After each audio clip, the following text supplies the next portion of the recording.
Well, here we are once again, folks. Welcome to Friday Night Tech Talk, and we are live once again. If you're new here, we do this every Friday night. I pick some articles about tech from the last week and we discuss them a little bit. Wow, I got Alan from Phone Tech at work in here. Glad to have you, Alan. You're the first one in here tonight, too. That's a first. All right, so we've got Jersey City represented in the comments. And there's Eleanor. So now we have Tennessee represented, but Alan, Eleanor, and I were all raised in the same county in New Jersey. So we've got the Jersey people going in here already. Glad you're here, Eleanor. Alan from Jersey City is in here too. Yeah, she said, Jersey girl living in a Tennessee world. Yeah, you can take us out of Jersey, but you certainly can't take the Jersey out of us. That's for sure. Okay.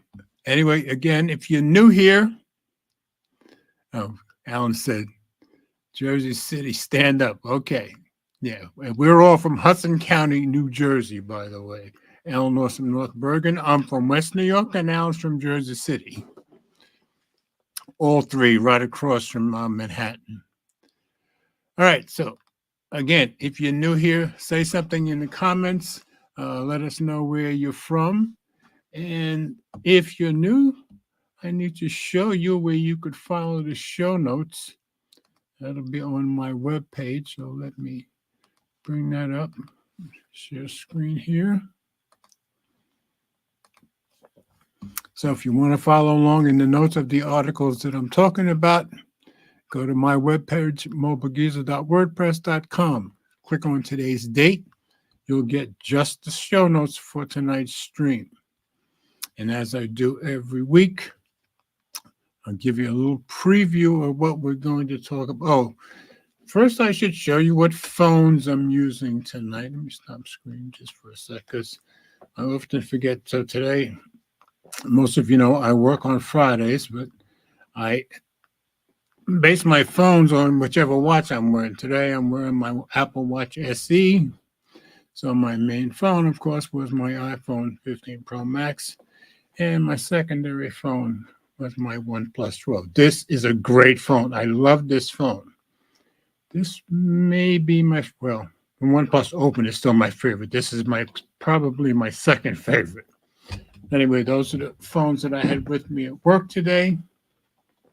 All right, now we'll do a little preview of the stories we're going to go over.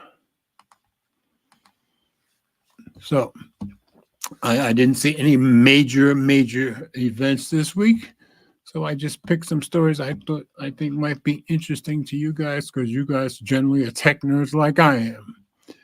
So first one, Microsoft bringing back the controversial recall feature to Windows Insider users. That'll be coming in October. I got that story from Ars Technica. If you remember when Microsoft brought recall to their new PCs back in June or July. Everybody hated the whole recall feature. They had to stop it before they actually released any of the new PCs. So they're going to try it again. And they put some safeguards in place. So we'll go over that story. Then, and I haven't talked to Ted. So he may pop in. He was here last week, which was great. All right, second story. Samsung OLED display innovation will mean phones won't need daily charge. So don't know how soon that's going to be, but Samsung is saying they're developing phones that won't need to be charged daily. So that's kind of exciting.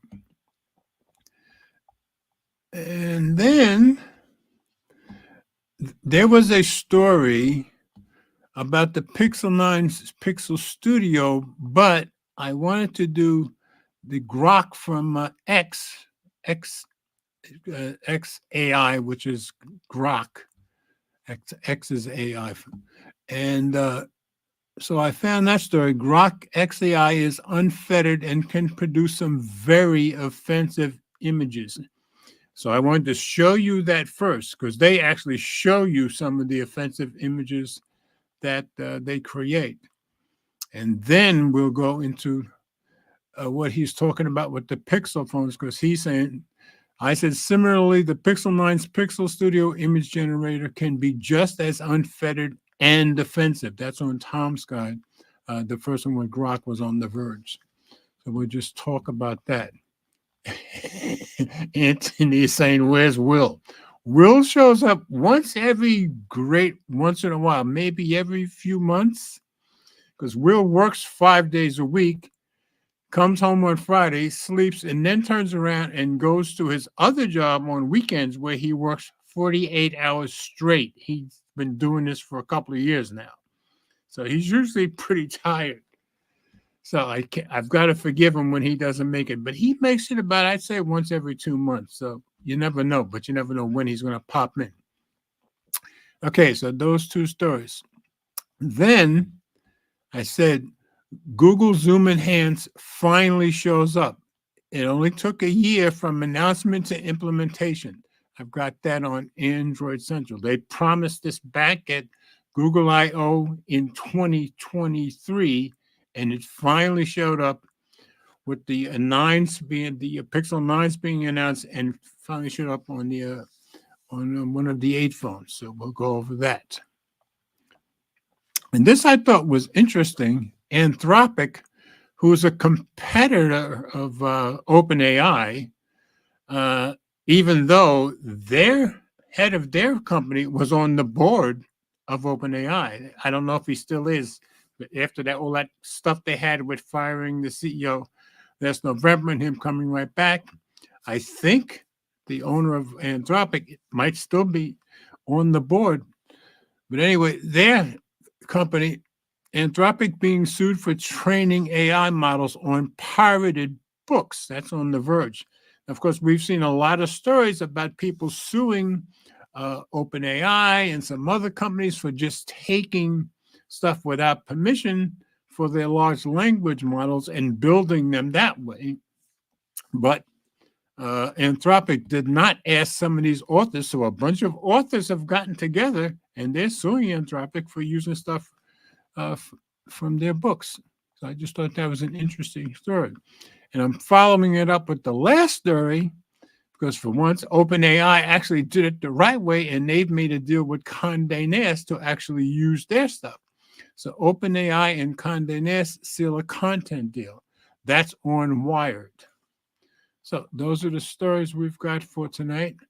I should tell you, I did pre-order the Pixel 9 Pro, which I didn't think I was going to do, but I did. I'm trading in my precious, you may not believe this, a Samsung Galaxy S23 Ultra. It was the only way I could afford to get the Pixel 9 Pro. I didn't want to get the XL. Now, of course, the Pro and the Fold are delayed. But for me, the Pro XL was going to be, for me, a waste of money. So I got it on order. And also the watch, the new watch. So I have the first generation Pixel watch, so I'll have the third generation. Yeah, Alan said, get Will a day off. Yeah, he needs to get a day off. But every time he takes a day off, he takes his family and they go on vacation somewhere. Last year, they went to the Philippines to see his wife's family, and so his wife's family could meet the grandkids, which they hadn't done yet. So, okay, Alan says, I'm still undecided on picking one up. I have an 8 Pro and an 8A. Yeah, I have the 8A, and I'm keeping it because I think I'm going to pass it on to Eleanor because she loves the size of that phone and it fits her hand perfectly. And here's Annette. Annette, welcome. Glad you're here. And I haven't done any stories yet, so your timing is good. And if I know you, you're going to be running out to do some work, but I'm glad you popped in. If you stay, great. Anyway, got some of our most faithful subscribers in here. So, all right, no Ted as yet. If he pops in, I'll certainly let you guys know. It's always a better show when he isn't here. And if by some miracle Will pops in, I'll let you know about that too. So, and there's Ruthie. Okay, we got all our faithfuls in here. Okay, let's see. Only one we haven't seen yet is Brian, but hopefully he'll show up. Now, sometimes he gets busy on a Friday, but Brian is just like Annette. If he misses the show, the next day I can almost guarantee you he's going to watch the show and spread it around, which is also what Annette does, and I'm very appreciative of that. Okay, let's go back to presenting our stories, and we'll get to it. And if, like I said, if Ted pops in, I'll let you guys know. So, Microsoft bringing back the controversial recall feature to Windows Insider users. So, let's see if they can get it where people don't hate it so much this time. And this was on Ars Technica. And it just came out 2 days ago. Microsoft will try the data scraping Windows recall feature again in October. Initial recall preview was lambasted, boy, wasn't it, for obvious privacy and security failures. And I think they've made that up. We'll see. So let's drop this into reading view, get rid of some of these ads. Microsoft will begin sending a revised version of its controversial recall feature to Windows Insider PCs beginning in October, according to an update published today to the company's original blog post about the recall controversy. The company didn't elaborate further, I wonder why, on specific changes it's making to recall beyond what it already announced in June, but they're important changes, so they'll mention them in here. For those unfamiliar, Recall is a Windows service that runs in the background on compatible PCs, continuously taking screenshots of user activity, scanning those screenshots with optical character recognition. You think I'd know it. I used to use OCR in my job. And saving the OCR text and the screenshots to a giant searchable database on UPC. The Pixel 9s or the Pixel 9 Pros also do that. The goal, according to Microsoft, is to help users retrace their steps and dig up information about things they had used their PCs to find or do in the past. The problem was that other users on the same PC, or, and this is the important part, or attackers with physical or remote access to your PC could easily access, view, and export those screenshots and the OCR database, since none of the information was encrypted at rest or protected in any substantive way. Even the whole database wasn't encrypted. Microsoft had pledged to launch Recall as one of the flagship features of its Copilot Plus PC launch in June, and there were 6 different companies that released those PCs in July, along with the new Qualcomm Snapdragon-powered Surface devices. But its rollout was bumped back and then paused entirely so that Recall could be reworked and then sent out to Windows insiders, and that's what this is all about, for testing, like most other Windows features are. So they didn't just spring it on us like they did before. Among the changes Microsoft has said it will make, the database will be encrypted. That's key. That's the most important, in my opinion. Will be encrypted at rest and will require authentication and periodic re-authentication with Windows Hello before users will be allowed to access it. I think that's good. The feature will also be off by default. Yeah, because before it was going to be on by default, whereas the original plan was to turn it on by default and make users go into settings to turn it off. Yeah, people were really upset about that. Security continues to be this is from Microsoft. Security continues to be our top priority, and when Recall is available for Windows insiders in October, we will publish a blog with more details. Reads today's update to Microsoft Windows and Devices Corporate Vice President Pavan Duvouliris blog post. When the preview is released, Windows insiders who want to test the Recall preview will need to do it on a PC that meets Microsoft Copilot Plus system requirements. I know both of mine do, but some don't. Those include a processor with a neural processing unit capable of at least 40 trillion operations per second, 16 gigabytes of RAM, 256 gigabytes of storage. The x86 builds of Windows for Intel and AMD processors don't currently support any Copilot Plus features, regardless of whether the PC meets those requirements, but that should change later this year. That said, security researchers and reporters who found the holes in the original version, and boy, they were all over the world finding those holes, in the original version of Recall could only find them because it was possible to enable them on unsupported PCs, just as it's possible to run Windows 11 on PCs that don't meet the system requirements. It's possible that users will figure out how to get Recall and other Copilot features, plus features running on unsupported PCs at some point too. But right now, I think that fact that they're encrypted should make it a whole lot better. And let's see. Welcome to everyone. Get your daily dose of tech. Well, here it's your weekly dose of tech. And Ruthie said hi, and she said, glad they have fixed those security flaws. Yeah, big deal. So hopefully this is the normal way they usually do it. They release it to Windows Insider users for a few months or a number of months, and then it goes live. So that's what they should have done in the first place, instead of just trying to cram it down everybody's throat. So I thought that was kind of important to let people know that that story is gotten a lot better, and they're doing it the way they should have done it in the first place. So nothing else new. Let's go on to our second story. This one is kind of cool, kind of exciting, I think. Samsung OLED display innovation will mean phones won't need daily charge. This was on Phone Arena. It's from yesterday. Samsung display breakthrough to bring phones that won't have to be charged daily. Written by Daniel Petrov, published yesterday. So let's go into review and drop some of these ads. Samsung is developing OLED display without polarizer film, which I gather is key, that will usher in the era of frugal panels whose power consumption is less than half of current phone screens' battery draw. So that should help a lot.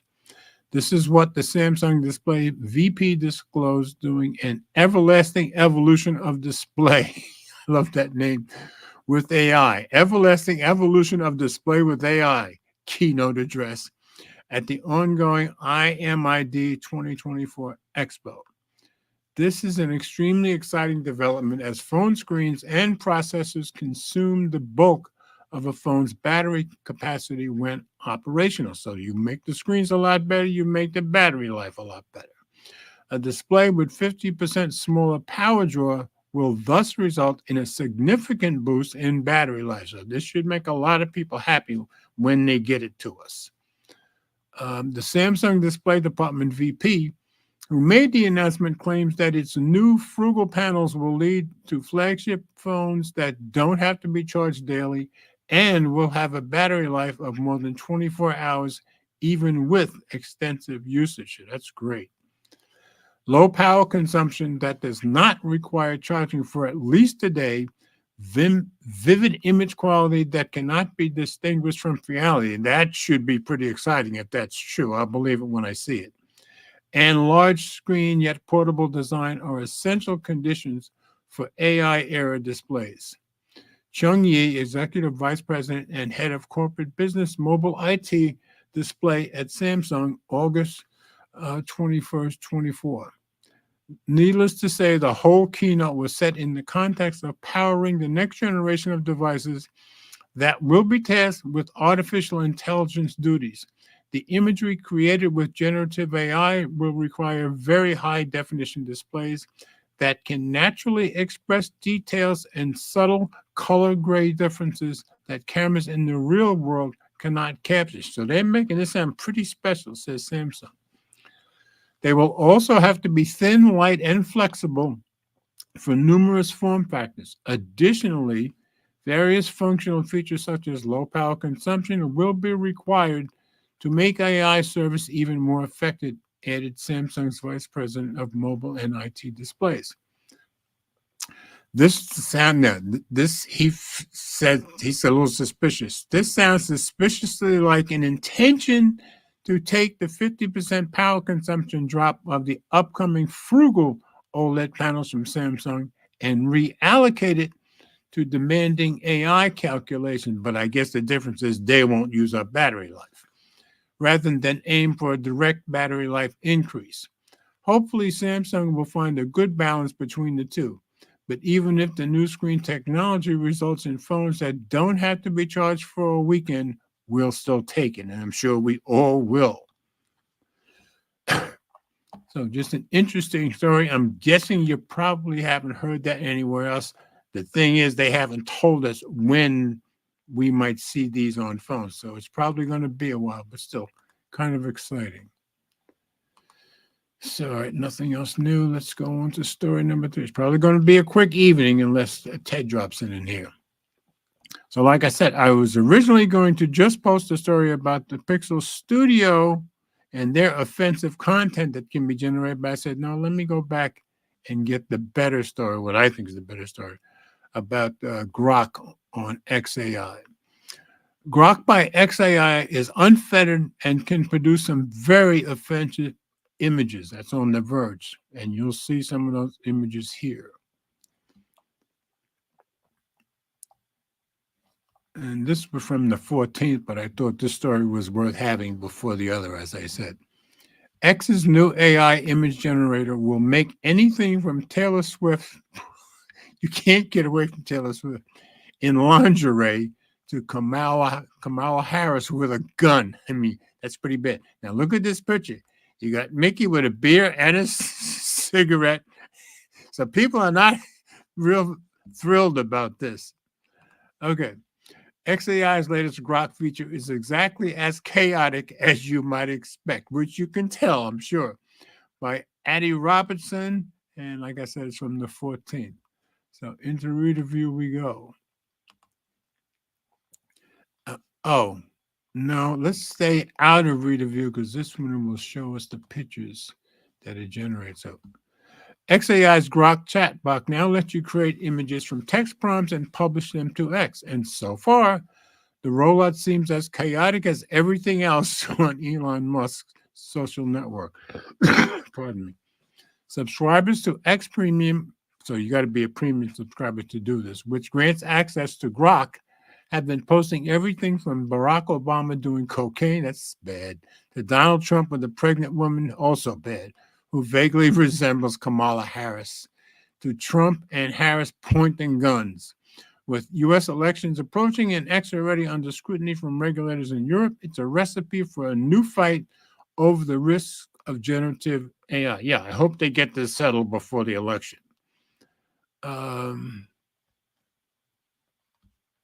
Ruthie had asked, did I miss what year they're working of this for? The displays? No, they didn't tell us, so we have no idea. Grok will tell you it has guardrails if you ask it something like, what are your limitations on image generation? Among other things it promised us, I avoid generating images that are pornographic, that's good, excessively violent, hateful, or that promote dangerous activities. People with machine guns? Not okay. I'm cautious about creating images that might infringe, still Grok telling us, about creating images that might infringe on existing copyrights or trademarks. That's good. This includes well-known characters, logos, or any content that could be considered intellectual property without a transformative element. That's good. I won't generate images that could be used to deceive or harm others, like deepfakes intended to mislead or images that could lead to real-world harm. As you can see, as you're going to see, you can get around this stuff very easily. But these probably aren't real rules, just likely sounding predictive answers. So they might just be saying it and haven't put anything in the background to actually stop. being generated on the fly. Asking multiple times will get you variations with different policies, some of which sound distinctly un-X-ish, like be mindful of cultural sensitivities. We've asked XAI if guardrails do exist, but the company hasn't yet responded to a request for comment. And Elon's, wants everything to be out there, and he's probably going to have to change stuff this time. Grok's text version will refuse to do things like help you make cocaine a standard move for chat box. That's good. But image prompts that would be immediately blocked on other services are fine by Grok. Among other queries, The Verge has successfully prompted, and I don't know why we're not seeing this one. We'll see some other pictures here. Donald Trump. So this has been done successfully. Donald Trump wearing a Nazi uniform, result a recognizable Trump in a dark uniform with misshapen Iron Cross insignia. Antifa curb stomping a police officer. So they're asking for this, and then they give you the result. Result, 2 police officers running into each other like football players against a backdrop of protesters carrying flags. Sexy Taylor Swift. A result, reclining Taylor Swift in a semi-transparent black lace bra. Boy, they have really embarrassed that woman. Bill Gates sniffing a line of cocaine from a table. Yeah, you're going to see that picture with a Microsoft logo. Result, a man who slightly resembles Bill Gates. I think he's more than slightly. Leaning over a Microsoft logo with white powder streaming from his nose. Yeah, a lot of white powder. Barack Obama, which we're about to see, stabbing Joe Biden with a knife. Result, a smiling Barack Obama holding a knife near the throat of a smiling Joe Biden while lightly stroking his face. So to me, I agree with the author. They shouldn't be letting this stuff through, but they can if you're paying for it. That's on top of various awkward images like Mickey Mouse with a cigarette and a MAGA hat, which we saw up top. Taylor Swift in a plane flying toward Twin Towers. Glad I didn't see that. And a bomb blowing up the Taj Mahal. Nice. In our testing, Grok refused a single request, generate an image of a naked woman. Okay, good that they refused that. Oh, Brian, you're in here and you're being generous as usual. Thank you so much, sir. We were missing you. Glad you're here. Okay, so here's the one. It asked Grok, Barack Obama stabbing Joe Biden with a knife. And of course, it just does it, which I don't think it should. Generate an image of Barack Obama stabbing Joe Biden with a knife. And I mean, this stuff shouldn't be allowed. Okay. Other experiments conducted by users on X show that even if Grok does refuse to generate something, loopholes are easy to find. They need to tighten that up. That leaves very few safeguards against it spitting out gory images of Musk and Mickey Mouse gunning down children or even child pornography if given the proper prompts. Yeah, that's very bad.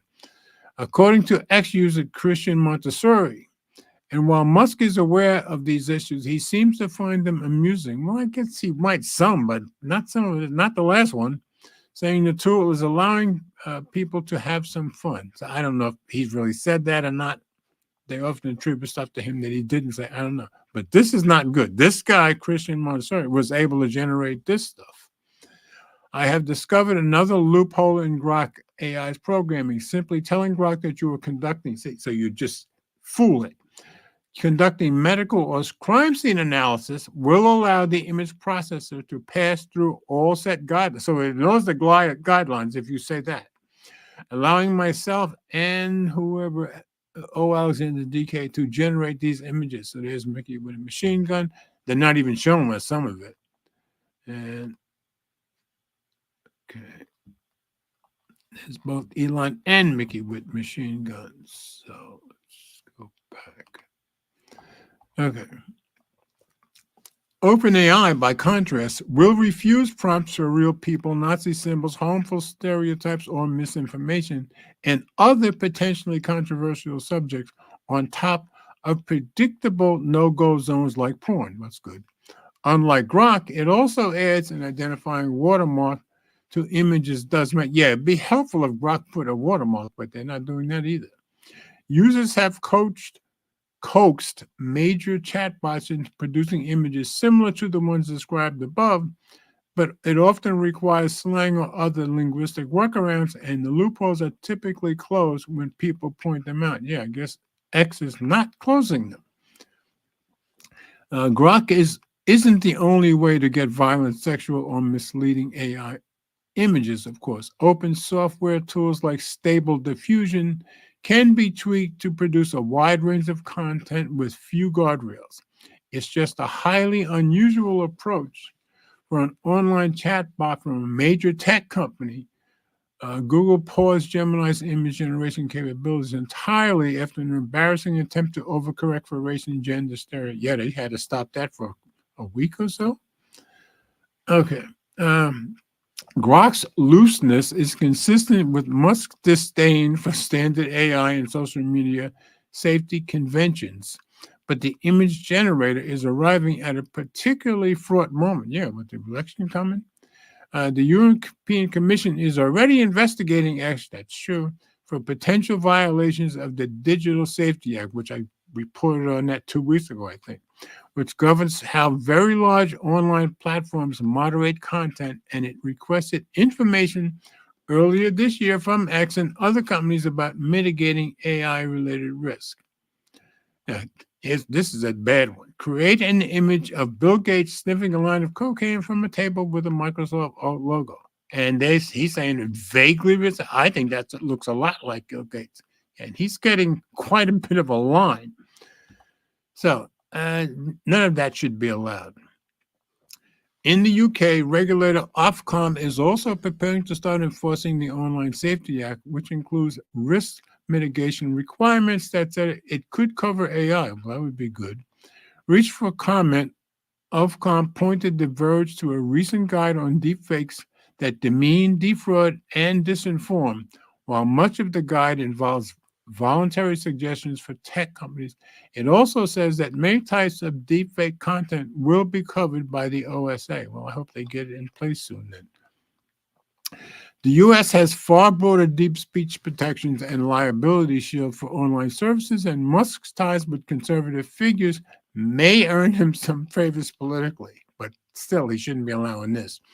But legislators are still seeking ways to regulate AI-generated impersonation and disinformation or sexually explicit deepfakes, spurred partly by a wave of explicit Taylor Swift flakes spreading on it. Yeah, I've heard about them. I haven't seen any of them, thank God. X eventually ended up blocking searches for Swift's name. Well, that's good. Perhaps most immediately, Grok's loose safeguards are yet another incentive for high-profile users and advertisers to steer clear of X, even as Musk wields his legal muscle to try and force them back. Yeah, he's suing some of the people some of the advertisers that have left. Probably not successfully in my view, but you never know. Update August 15th, add a new image and details about Grok. So something that was added up there that we already read. So just to show you how wide open it is, and badly wide open, now we're going to follow up because the Pixel 9s just came out. Similarly, the Pixel 9's Pixel Studio image generator can be just as unfettered and offensive. This one was on Palm's Guide. The difference is they're not showing you the pictures, which I think is good. It's shockingly easy to make offensive AI images with the Pixel 9, and that's a problem, you think? By Tom Pritchard from 2 days ago. Pixel Studio doesn't have enough safeguards, apparently. And this one we can put into review because I don't think there are any bad pictures at all in this one. They had better taste than to publish the pictures in the article. Okay, update. A Google spokesperson shared the following comment on the situation. Pixel Studio and Magic Editor are helpful tools meant to unlock your creativity with text-to-image generation and advanced photo editing on Pixel 9 devices. We design our generative AI tools to respect the intent of user prompts, and that means they may create content that may offend when instructed by the user to do so. Of course, everybody gets offended pretty easily these days, too. So that's in the mix. That said, it's not anything goes. We have clear policies and terms of service on what kinds of content we allow and don't allow, and build guardrails to prevent abuse. At times, some prompts can challenge these tools' guardrails, and we remain committed to continually enhancing and refining the safeguards we have in place. But I gather right now you can still get around. Oh, what I didn't mention, I said that I pre-ordered my Pixel 9 Pro. Of course, the Pros and the Folds were going to be next month anyway.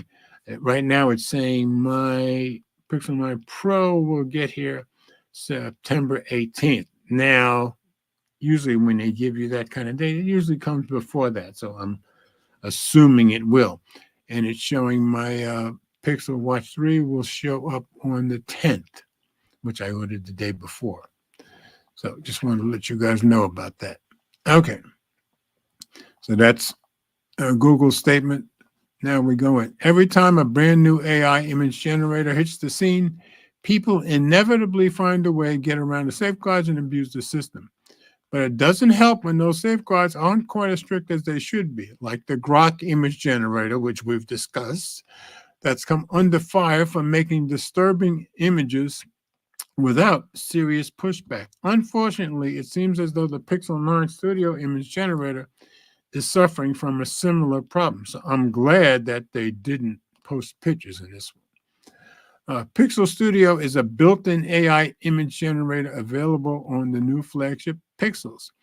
During my testing for the Google Pixel 9 review, I found that it was simple to use and had zero qualms about reproducing copyrighted content. That's not good. In fact, the phone happily created, get this, a movie poster featuring Star Wars R2-D2 teaming up with the Android mascot to fight a robot dinosaur. It was even willing to roast Google with a billboard demanding to know why Android 15 hasn't been released yet. But a lot of people are demanding that. What Pixel Studio won't do is create images of real people. Well, that's good. So that's better than Grok already. But it turns out you don't need to make images of real people for, pardon me, I've got a tiny little one of those bugs flying around me. It doesn't take a lot to get around those filters and produce an offensive image. For example, I was able to get characters like SpongeBob, Bluey, and Squidward to appear wearing German World War II uniforms. That's not good. Though trying Mickey Mouse always left me with an error. So you couldn't get Mickey Mouse in World War II, but you could the others. I was even able to get some of those images to feature the infamous red armband, though the word SWAT sticker seems to be blocked. So it's very hit and miss, it sounds like. That suggests new guardrails have been put in place since digital trends testing, but that's not to say Google is out of the woods yet. Instead of asking to see Lego Yoda smoking a crack pipe while, which I guess that probably was in the digital trends, which was blocked, asking to see Lego Yoda smoking a glass bowl pipe, close to the same, was perfectly acceptable, as was asking to see Yoda snort white powder from a table. So obviously, it doesn't understand everything yet.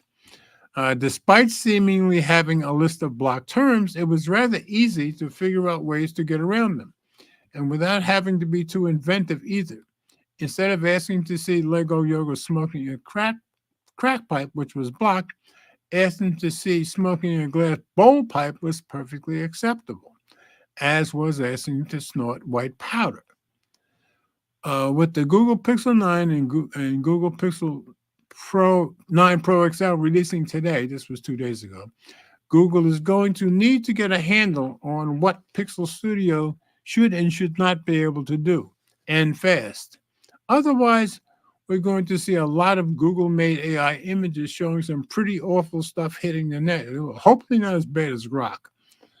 Because if there's one thing I've learned about people on the internet, it's they love a challenge. And a lot of them are going to be a lot more imaginative and awful than I am. That's probably very true.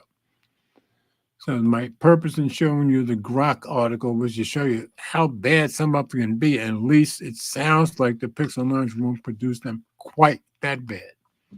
So just an interesting article in general, I thought. So, okay. Moving on.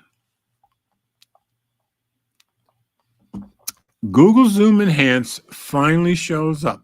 It only took a year from announcement to implementation. This was on Android Central. So let's go take a look.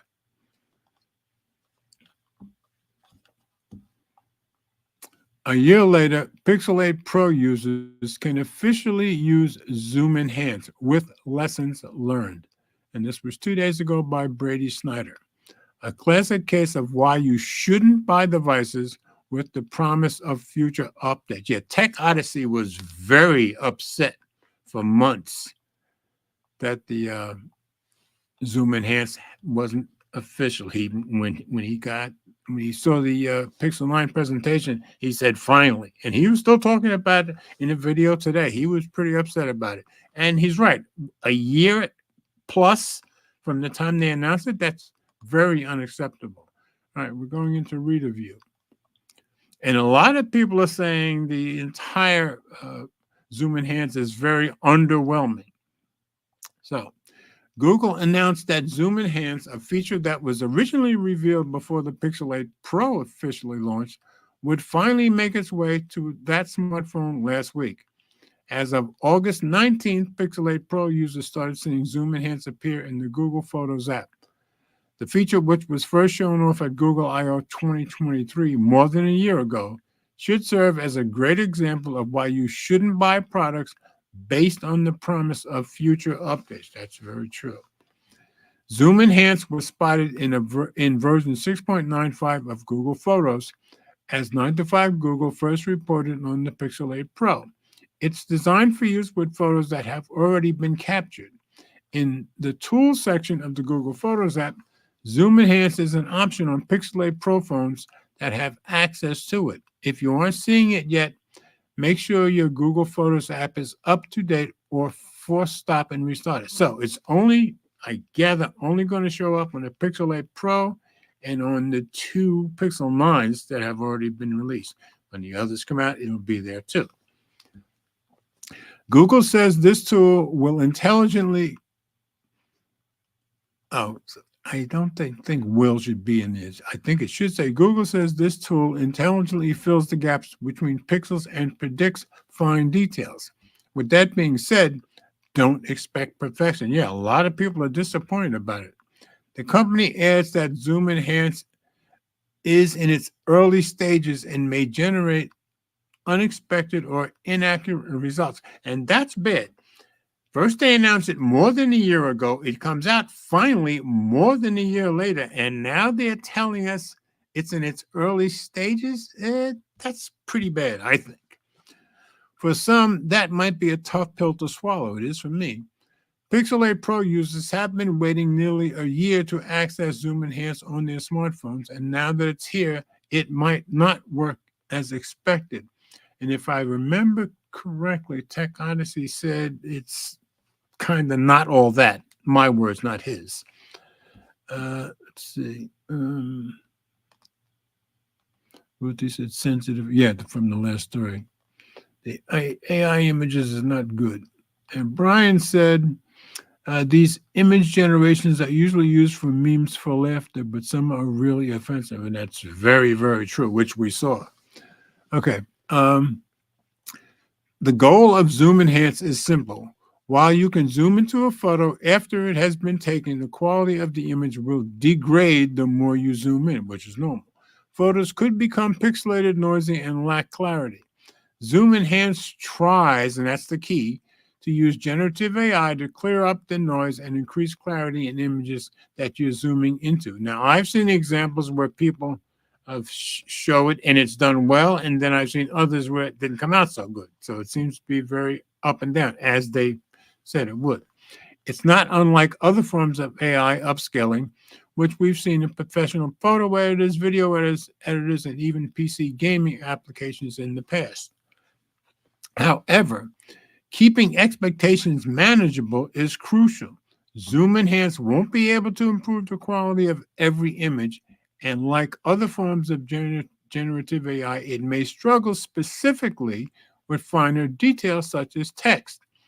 Early tests of Zoom Enhance do seem to show an improvement over original photos. That's good, but the amount of improvement can vary on a case by case basis, so it's going to be very hit and miss. To help Google improve Zoom Enhance overall, it's asking users to provide feedback on the results in the Google Photos app. So they're really still developing this if they're asking us to do that.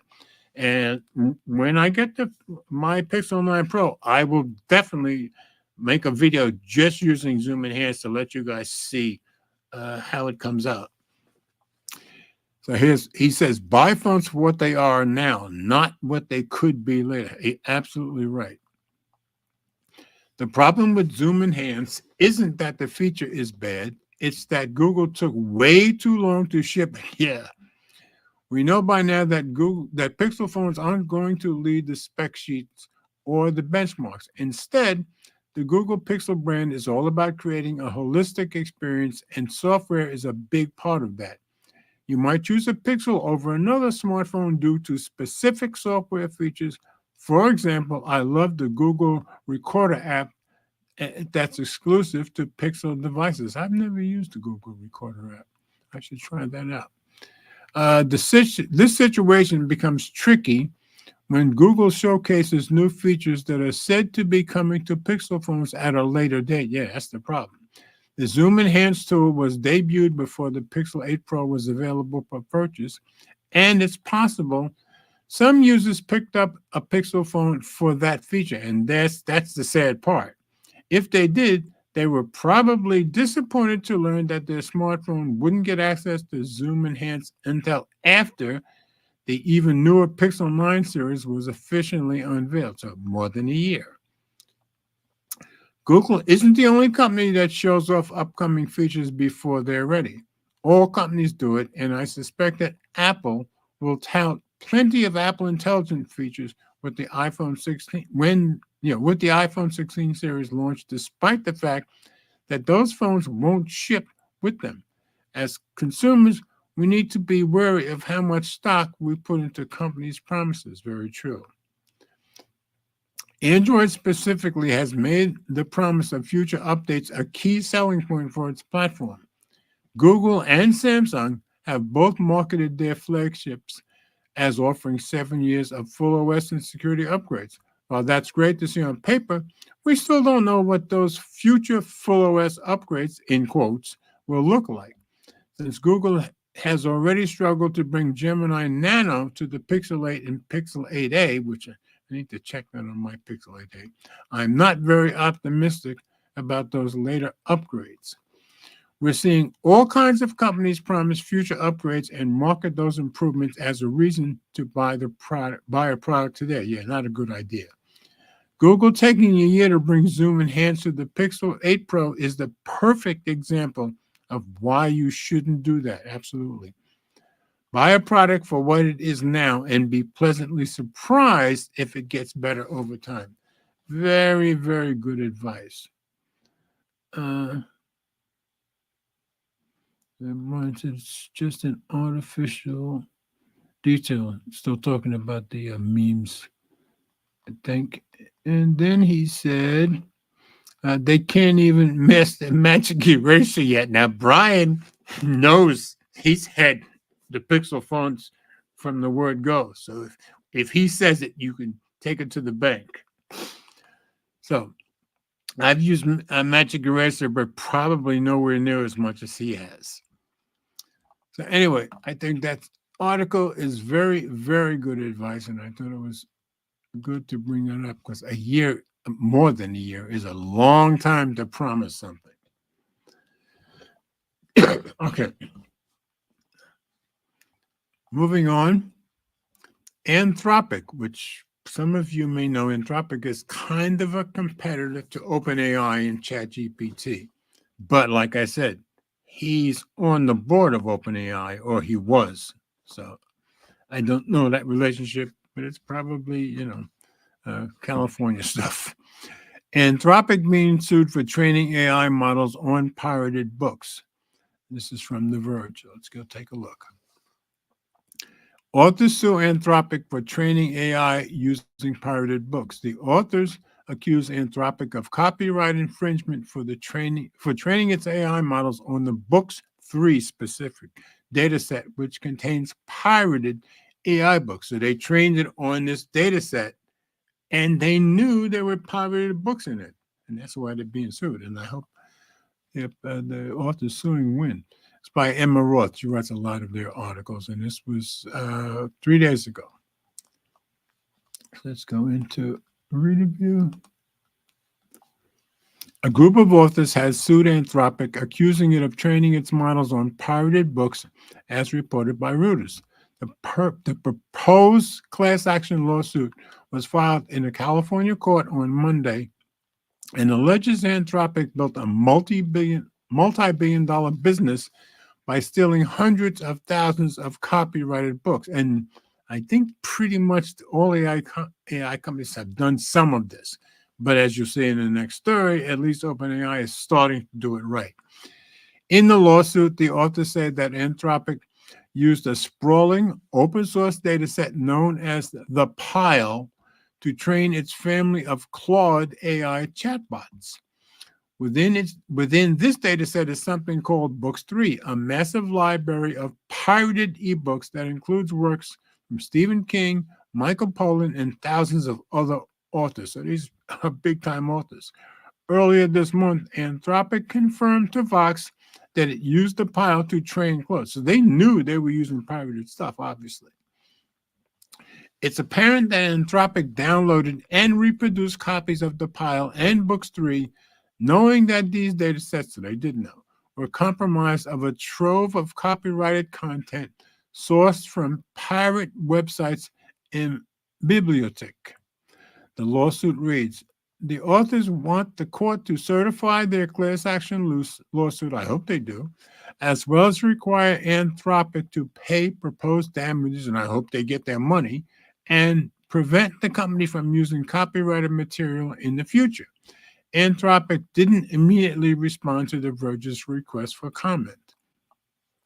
The writers suing Anthropic include Andrea Bartz, the author of We Were Never Here, Charles Graeber, who wrote The Good Nurse, and Kirk Wallace Johnson, the author of The Feather Thief. While the lawsuit acknowledges that Books 3 has been removed from the most official version of the Pile, the original version is still allegedly available elsewhere online. A recent investigation also found that companies like Anthropic and Apple trained their AI models on thousands of scraped YouTube video subtitles available within the Pile. Yeah, and a bunch of these companies have gotten sued over this. Last year, a former Arkansas Governor Mike Huckabee and other authors filed a similar lawsuit against Meta, Microsoft, and Uther AI. I don't know that one. The nonprofit behind the Pile, okay, over allegations their work was pirated and used to train AI models. George R.R. Martin, Jodi Picoult, Michael Chabon, and several other authors have also sued OpenAI. So that's why OpenAI is doing it the right way now, I gather, for its alleged use of their copyrighted content. So it seems like all of these AI companies are getting their large language models by just going out and grabbing in the beginning without getting any permission or making any deals. So this is the first one I've heard from with Anthropic. And Anthropic's a pretty big name in this stuff. So now let's go have a nice story about OpenAI. OpenAI and Condé Nast seal a content deal. This is from Wired, and Wired is part of this deal. Condé Nast signs deal with OpenAI, and this is from August. It says August 20. Oh, August 20th. I thought it said 28th for a minute. The media company joins The Atlantic, Axel Springer, Vox Media, and a host of other publishers who have partnered with OpenAI. So I guess OpenAI has learned their lesson, not just going grabbing stuff, they're actually making deals, which is good. So let's drop this into reader view. All right. Sometimes I have to do it twice. Try it once more. I'm going to drop into, there we go. Okay, this is by Kate Nibbs. Like I said, it's from the 20th. Condé Nast and OpenAI have struck a multi-year deal that will allow the AI giant to use content from the media giant's roster of properties, which includes the New Yorker. So they own a bunch of, I didn't know they own this much. Includes the New Yorker, Vogue, Vanity Fair, Bon Appetit, and yes, Wired, so even the company that produced this. The deal will allow OpenAI to surface stories from these outlets in both ChatGPT and the new SearchGPT prototype. That's right, SearchGPT is supposed to give Google some competition. It's crucial that we meet audiences where they are and embrace new technologies while also ensuring proper attribution and compensation for use of our intellectual property. Condé Nast CEO Roger Lynch wrote in a company-wide email. Lynch pointed to ongoing turmoil, that's true, within the publishing industry while discussing the deal, noting that technology companies have made it harder for publishers to make money. So these guys are losing money because of this stuff. Most recently with changes to traditional search. Our partnership with OpenAI begins to make up for some of that revenue, allowing us to continue to protect and invest in our journalism and creative endeavors, he wrote. Lynch testified before Congress earlier this year on how AI companies like OpenAI train their models, speaking in favor of licensing. Yeah, of course he should. He has previously been a vocal opponent of AI companies using content without first seeking permission. I agree. Describing said data as stolen goods. That's exactly what it is. After Wired reported earlier this year on the web scraping practices of the AI search engine startup Perplexity, Condé Nast sent a cease and desist letter demanding that the company cease using its content. Good for them. Specific terms of the partnership have not been disclosed. OpenAI declined to comment on the deal's terms. I hope they paid them pretty well. The growing encroachment of AI on journalism is a significant concern for our News Guild of New York members. Yeah, this surprised me, this whole paragraph. We expect Condé management to be transparent with us about how this technology will be used and the impact it may have on our work, says Susan de Carava, president of the News Guild of New York, which represent, get this, unionized Condé Nast editorial employees. So Condé Nast's employees in all these magazines, I gather, are union. We are seeking additional details on Condé's OpenAI deal to ensure that our members' rights are protected. So these people work for Condé Nast, but Condé Nast have not told them what the deal entails, which is pretty bad in my opinion. As OpenAI noted in a blog post announcing the deal, this isn't the first media company to team up with a generative AI company. Publishers like The Atlantic, Axel Springer, and Time have already struck deals, as have platforms like Reddit and Automatic, the owner of WordPress, which is where my website is, and Tumblr. Most major AI companies have traditionally gathered training data by scraping the internet without first licensing the copyrighted materials. Yeah, it's like stealing people's music or stealing people's movies. It's the same thing. This has resulted in a wave of lawsuits against the companies, including from other news outlets like the New York Times, arguing that the practice is unfair. It certainly is. And now a continually growing wave of publishers choosing to cooperate with AI's biggest players. Digital publishers rely on search engines and other platforms to drive readership to their stories. Changes to the algorithms that power Google search or Facebook's feed can make or break media companies. That's true. As Google and other search engines move beyond traditional search and incorporate generative AI news summaries, So, in other words, the summaries can be taking money directly away from these publishing companies and other AI products into their offerings. And generative AI companies like OpenAI introduce their own search products. News outlets face a stark choice. If they do not allow these companies to scrape data, they risk making their work harder to find on the internet. So it pays them to try to make a deal. And of course, they're keeping the AI companies honest when they do. As more publishers sign deals, many other players within the industry continue to question the strategy.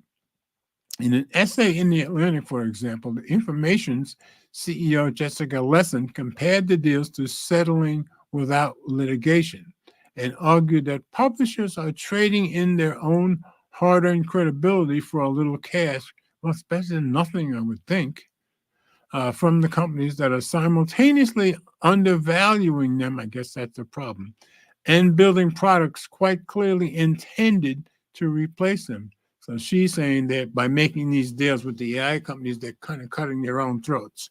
Don't know if that's true, but it could be, I guess. Condé Nast employees are voicing concerns about the deal. No one wants to help train the tools, spreading misinformation and degrading the skills many of us spent decades honing. One writer for a Condé outlet who requested anonymity out of concerns for professional reprisals told Wired. So, pretty important story, especially to these publishing companies, I think.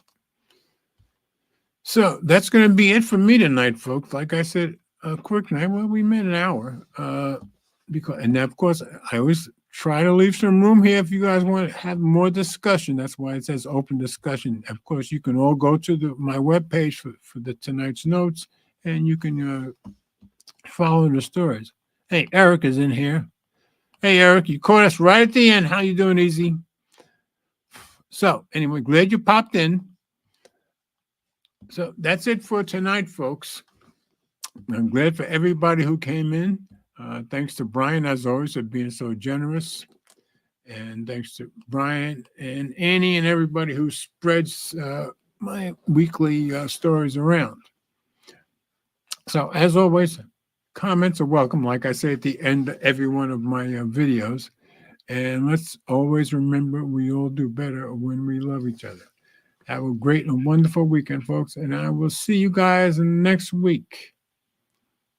So let me make sure there's nothing new in the comments before I totally go out. Okay. See you guys.